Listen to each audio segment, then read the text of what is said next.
আসসালামু আলাইকুম প্রিয় প্রবাসীগণ, সবাই কেমন আছেন? এই মুহূর্তে সব প্রবাসীদের একটাই প্রশ্ন, এই পাসপোর্ট বানাতে কি কি লাগে, কত সময় লাগবে এবং খরচ কত দিনের মধ্যে পাব। আজকে আমরা এই বিষয়ে আলোচনা করব। প্রথমে জেনে নেই কারা ই পাসপোর্টের আবেদন করতে পারবেন। যাদের এমআরপি পাসপোর্টের মেয়াদ অনেক দিন আছে তারা আবেদন করতে পারবেন না, কারণ পাসপোর্ট মেয়াদ আছে, আপনি চলতে পারবেন, আপনার আবেদনটি গ্রহণ করবে না।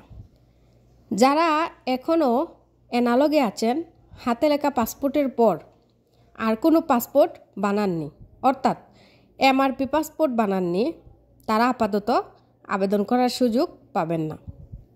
ভবিষ্যতে পাবেন কি না তাও শিওর হয়ে বলতে পারছি না। যাদের এমআরপি পাসপোর্টের মেয়াদ নেই বা শেষের পথে, তারা ই পাসপোর্টের আবেদন করতে পারবেন।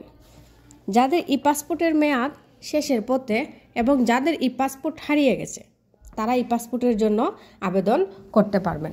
বর্তমানে তাদেরকে আগে সুযোগ দেওয়া হচ্ছে। এখন বলছি আবেদন করার জন্য কি কি প্রয়োজন।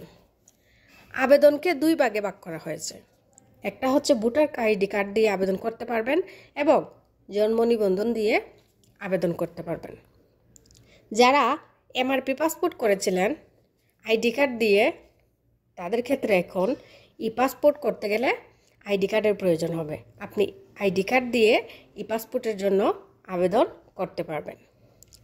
যারা জন্ম নিবন্ধন দিয়ে ই পাসপোর্ট করেছিলেন, তাদের জন্য জন্ম নিবন্ধন কার্ড লাগবে। আপনি জন্ম নিবন্ধন কার্ডটির ইংলিশ ভার্সন করে তারপর ই পাসপোর্টের জন্য আবেদন করতে পারবেন।